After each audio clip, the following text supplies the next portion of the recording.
یہ واقعہ نازآباد میں رونما ہوا اور لڑائی ہوئی، جھگڑا ہوا پیپلز پارٹی اور ایم کیو ایم کے درمیان، اور پیپلز پارٹی کے لوگوں کی فائرنگ سے ایم کیو ایم کے کارکن کا قتل ہوا۔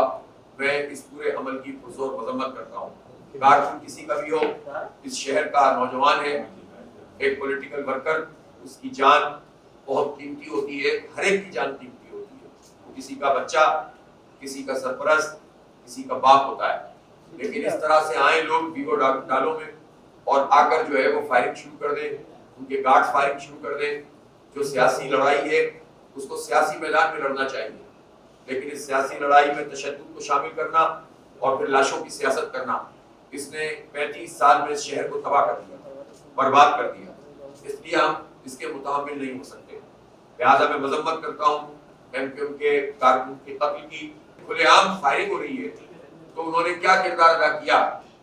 یہ جو گارڈز کے نام پر بڑے بڑے ویگو ڈالوں میں جو ہے لوگ کھلے عام اسلحہ لے کر گھوم رہے ہیں، یہ کون سے الیکشن کمیشن کے ضابطے میں آتا ہے؟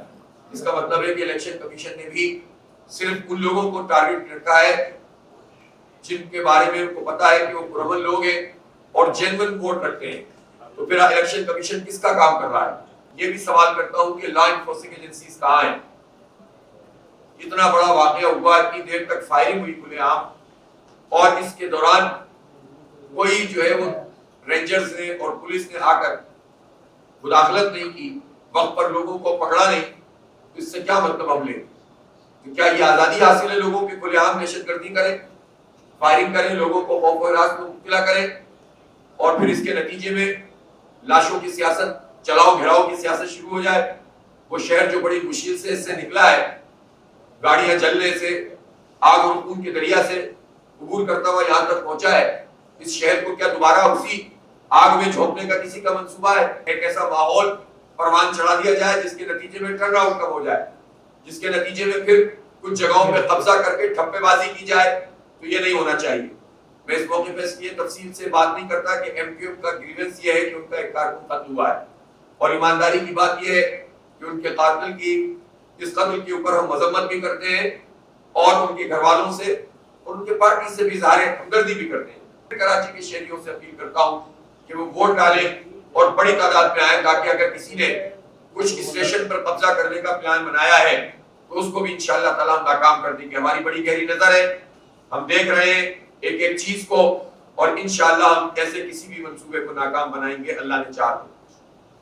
انٹرمیڈیٹ بورڈ آفس کے انتہائی ظالمانہ طریقے سے جو انہوں نے کارروائی کی ہے اور 11ویں جماعت میں بڑے پیمانے پر کراچی کے نوجوانوں کو فیل کیا ہے، اس پر جماعت اسلامی نوجوانوں کی آواز بنی ہے۔ ہم نے ایک ڈیسک قائم کی ہے اور ایک پورٹل بھی بنایا ہے جس پر بڑی تعداد میں اب طلبہ و طالبات اپنے میٹرک کے اور پھر 11ویں جماعت کے ریزلٹس ہمیں بھیج رہے ہیں اور اپنی اپلیکیشن بھی دے رہے ہیں کہ جو ان کا مسئلہ ہے۔